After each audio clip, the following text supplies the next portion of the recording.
And now, ladies and gentlemen, we would like to call on our awardee, President and COO of Ayala Corporation, Mr. Fernando Zobel de Ayala.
Please for Mr. Zobel de Ayala.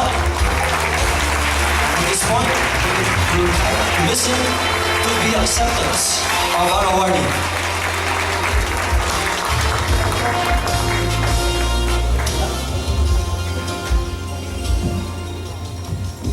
To the Board of Governors, the Management Association of the Philippines, fellow members of MAP, ladies and gentlemen, good afternoon. Let me first thank all those involved in making this event and recognition possible. Thank you to the MAP Board of Governors, led by Mon Fernandez, the MAP Management Man of the Year, Judging and Search Committees, led by Gigi Montinola, Ed Chua, Marife Zamora, and Perry Pei. I also extend a very special thanks to the individuals who have so kindly nominated me for this honor. Ambassador Albert Del Rosario, Lilia de Lima, Tony Aquino, and Jesse Stanislao, as well as the many others behind the scenes who were involved in the nomination process. Let me also take this opportunity to congratulate the incoming Board of Governors and your incoming President, Risa Mantario. Allow me to acknowledge representatives from the senior management of Ayala present today. My brother Jaime and I often discuss how privileged we are to be able to work with these exceptional individuals. They are passionate about our country and share our desire to bring the Philippines to the highest stage of development within the community of nations. I would also like to express my warmest appreciation to the many friends, partners, and customers of the Ayala Group of companies. Our group's stability and success would have never been possible without your continued trust, and we are very thankful for your faith in us throughout the years. Let me also acknowledge a good family friend of our family, Mr. Fred Borromeo, who joined MAP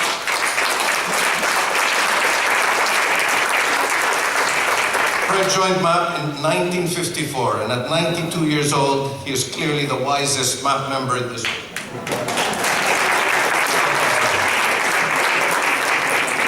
Last but certainly not the least, I would like to thank the members of my family present today. My parents, my wife Kit, my siblings, spouses, partners, and friends. Jaime and I owe so much to my father, who took a risk and entrusted the leadership of Ayala to Jaime and I at a fairly young age. He had already set high standards of professionalism in the company and a deep sense of commitment to the developmental goals of the country. Jaime and I had a great platform to build from. I am deeply honored to receive this recognition and greatly humbled to join the company of such an illustrious group of individuals, many of whom I have admired and respected and have had many fond memories with friends, business partners, and mentors. We're also deeply honored as a family that I am now the third member of the family after my father and brother to be recognized for this award.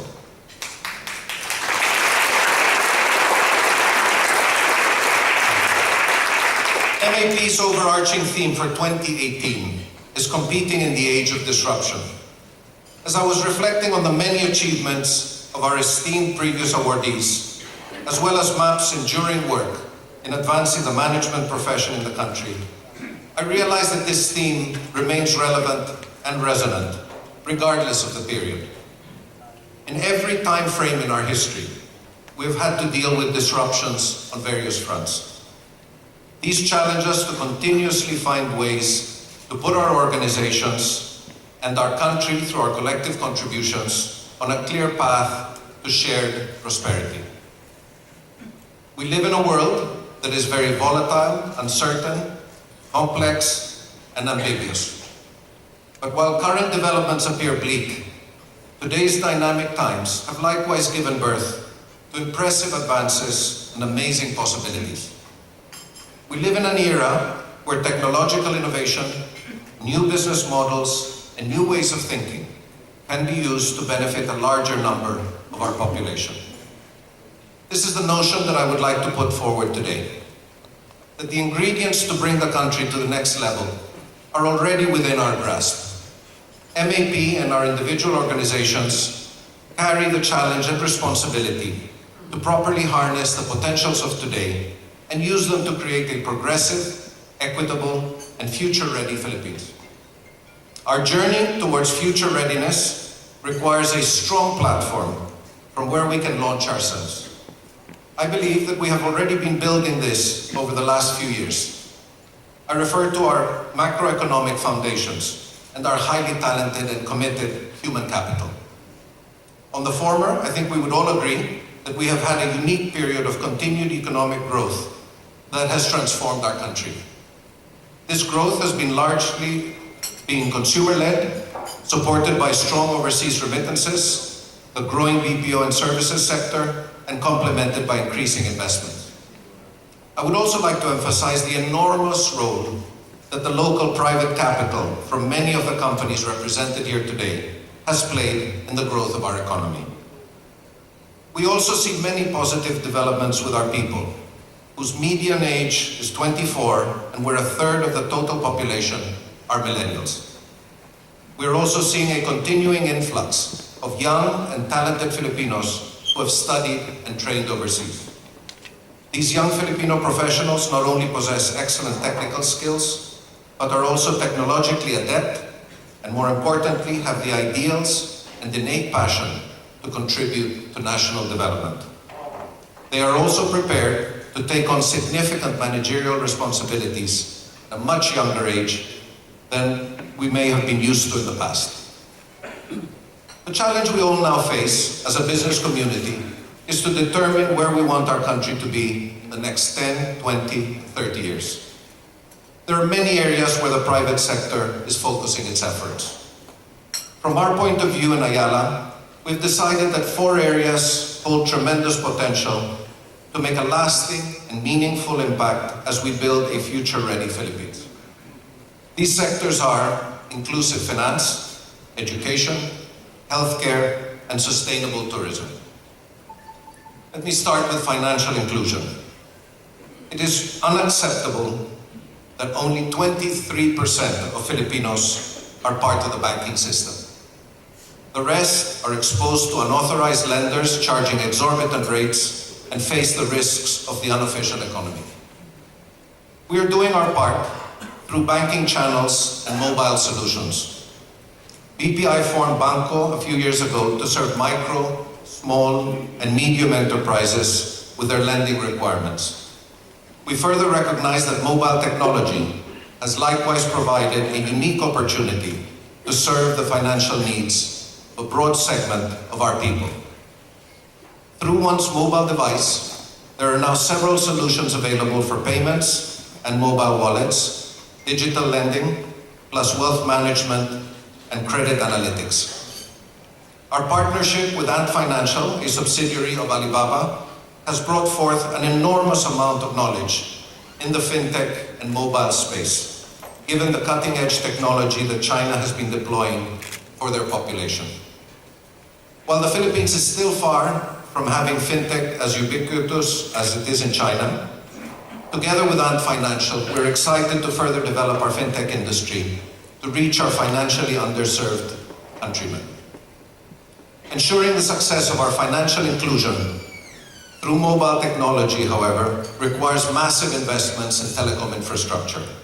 The telcos have been spending record amounts to keep up with the exponential demand for more data and faster connections. Let me now shift to education. McKinsey estimates that up to 15% of the global labor force, or 375 million workers, will have to switch jobs by 2030. As certain professions are rendered irrelevant, new opportunities will emerge.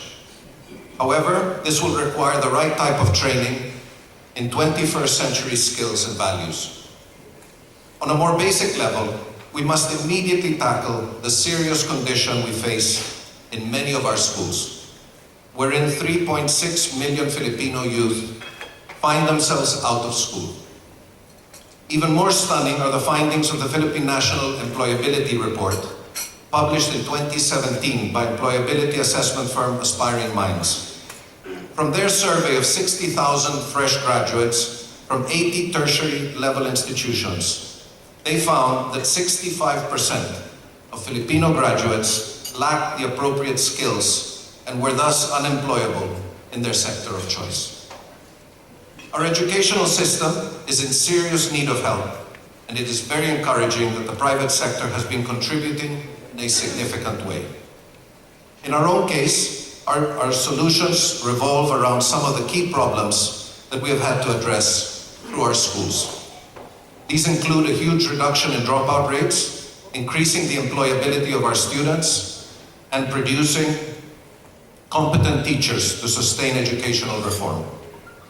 At the basic educational level, through Centex and Apex schools, we have changed the way students are taught with a curriculum that focuses on practical skills and innovative teaching methods.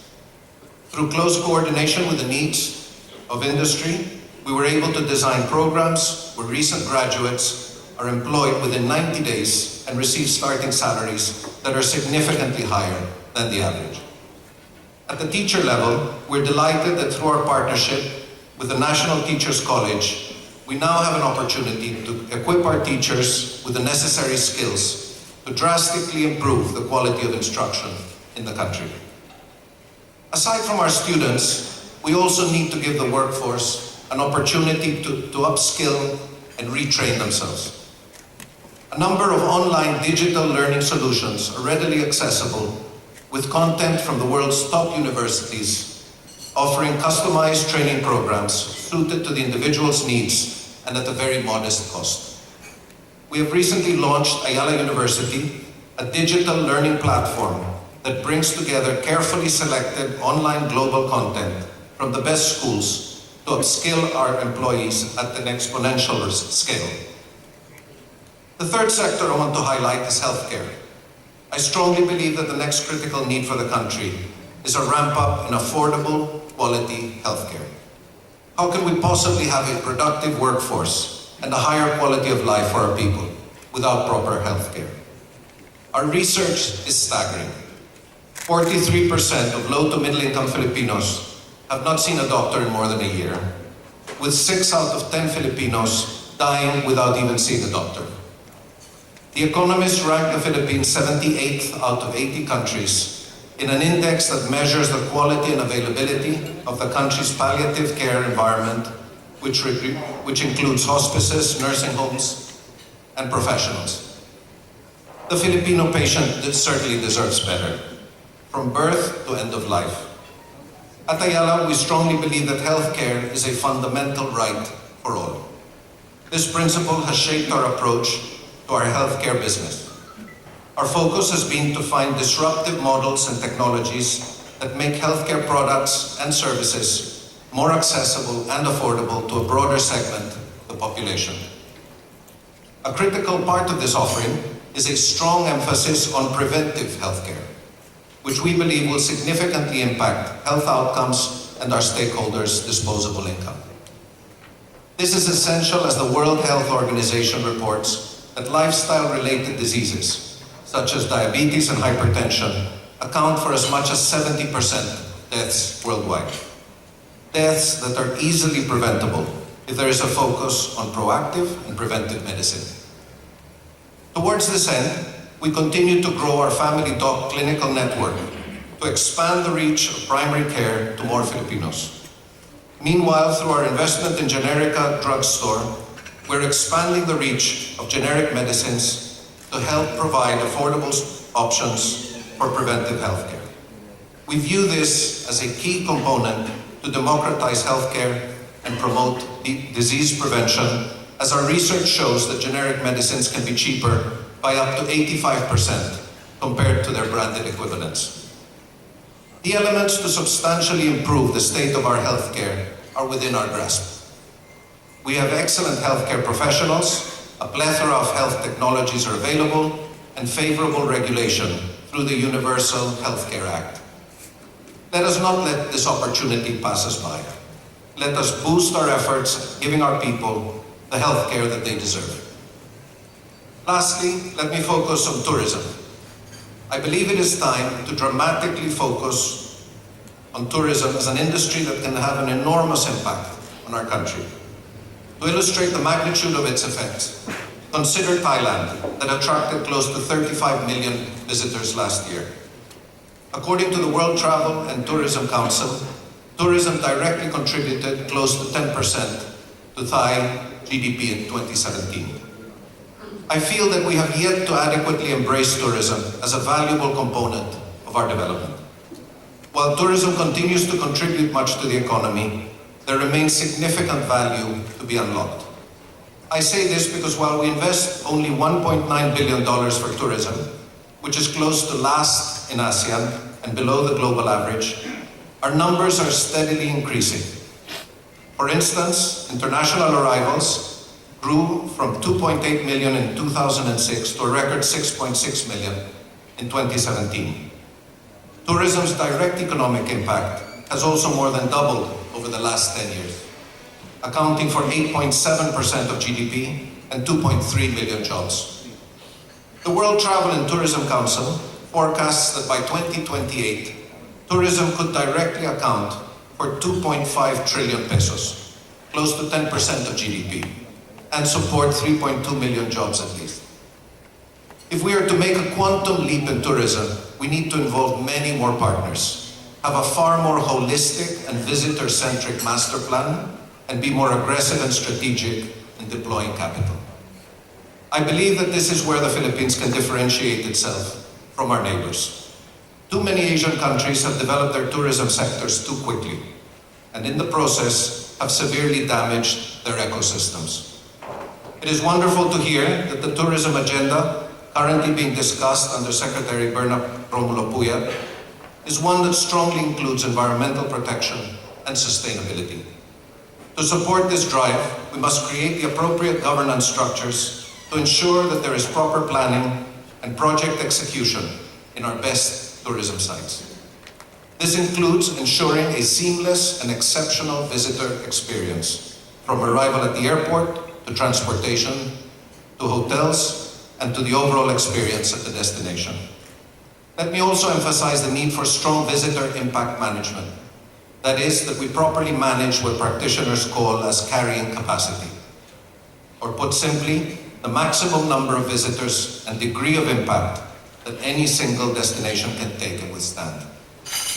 From our point of view, we have moved into substantial tracts of land and are looking for more, in the hope that we can create several sustainable tourism environments. In all our tourism developments, we want to make sure that the employment benefits to the local communities are maximized.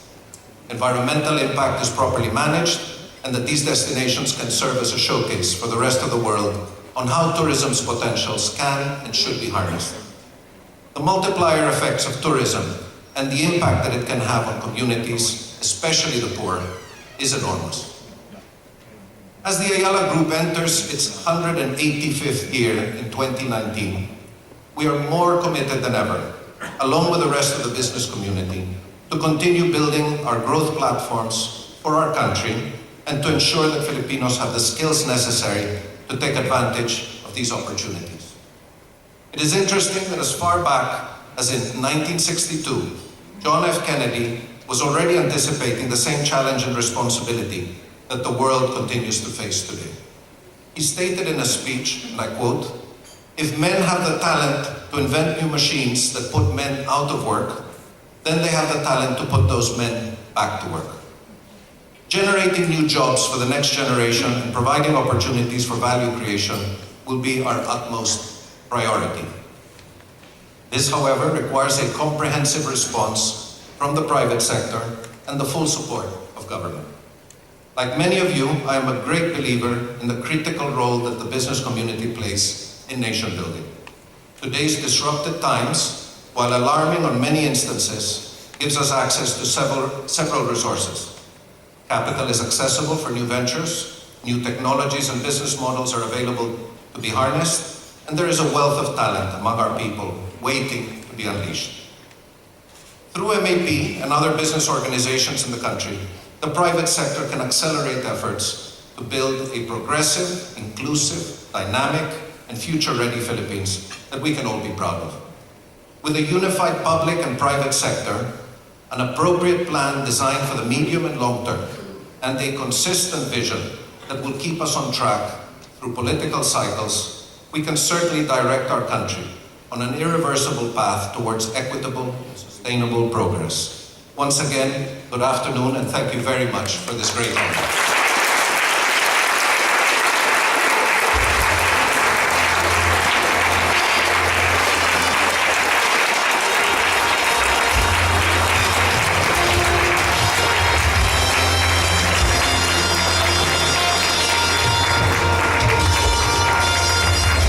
Thank you very much, our awardee, Mr. Fernando Zobel de Ayala. Let's give him another warm round of applause. Our MAP MAY 2018. And of course, thank you also to the Zobel de Ayala family for joining us today. Thank you very much. Thank you everyone for joining us. See you again next year. I want to greet you a Merry Christmas. Salamat po.